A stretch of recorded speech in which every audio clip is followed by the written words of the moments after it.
I feel rejuvenated. I broke the Call of Duty cycle. What I did not expect is a brand new entry for the worst COD campaign of all time. Really? Come on, guys. Stop being hyperbolic. I mean, how bad could it possibly be?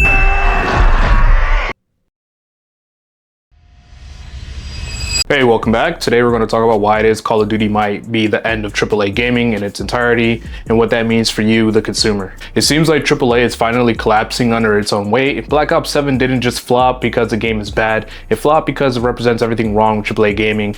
The massive budgets, the rush releases, the recycled content, the fake hype. And they're playing Fiend! COD is back! It's all catching up, and honestly, gamers are done being lied to.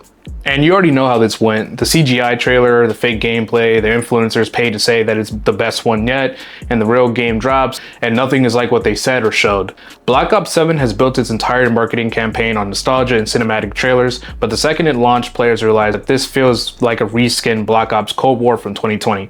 AAA studios used to build the hype by making good games, not by its marketing alone.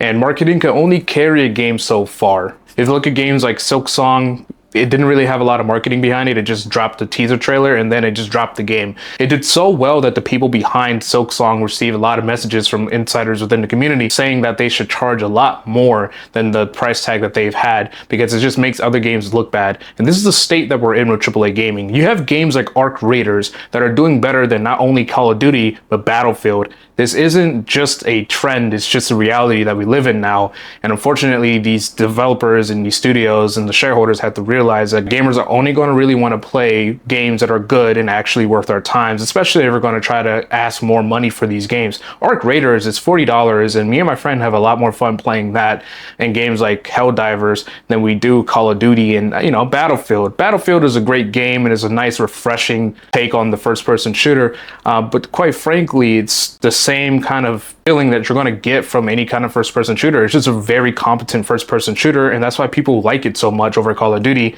who was the de facto first-person shooter, but they did what they did, and now look at them. It feels like AAA games are stuck in this loop where they just don't drop anything new, nothing risky, and nothing innovative. It's like pushing the envelope is really taboo for them. And let's talk about just how much money these AAA games are demanding for them to be developed. It's quite frankly unsustainable. They cost so much that publishers stop focusing on gameplay. Their entire mindset becomes, we have to appeal to everyone. We have to sell 30 million copies or name some other stupid ass number that just doesn't make any sense, quite frankly.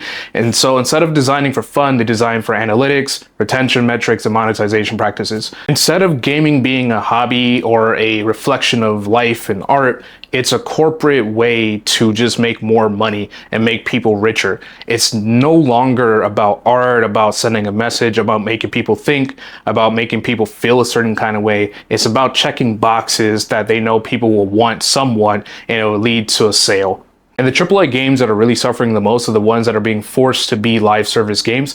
Now, if your game is designed around being a live service game, like let's say Destiny or Borderlands even, or typical looter shooters, there's nothing really wrong with that unless they're using terrible monetization practices or paywalling people into buying products that help them just make the game fun.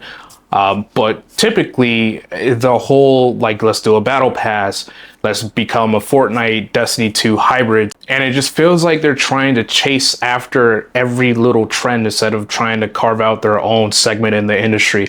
And it feels like an incomplete product that they want you to pay for each and every time. It's almost like an insult to our own intelligence. Now, while AAA studios are playing it safe, indie developers are taking really big risks and it's paying off. Like I mentioned earlier, Silksong, phenomenal game, is one of the best side scrollers out here. And it really has a lot of lore to it and really fun gameplay mechanics. You have other games like Baldur's Gate 3, Helldivers 2, Space Marine 2. Now, I have a lot of memes on my For You page about Warhammer 40k, so I love to see that this game is doing very well and getting more people into the setting of Warhammer. And then you have games like Palworld, Lethal Company, and Enshrouded, all of which have made waves in the industry and pissed off a lot of developers. These games cost a fraction of what it costs to make a AAA game, but they feel more alive, more creative, and more fun, like the game was made with passion. And that's what gaming used to be. And the numbers show, gamers aren't loyal to AAA anymore, they're loyal to fun. And fun is coming from everywhere except billion-dollar studios.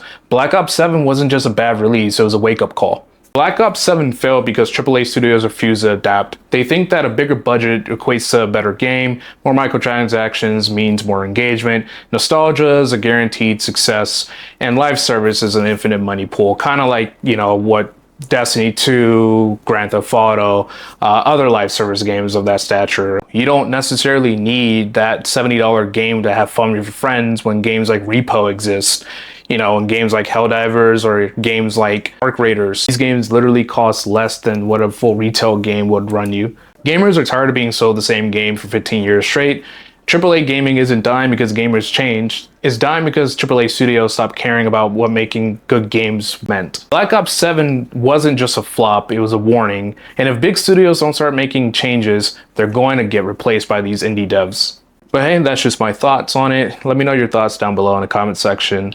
And until next time.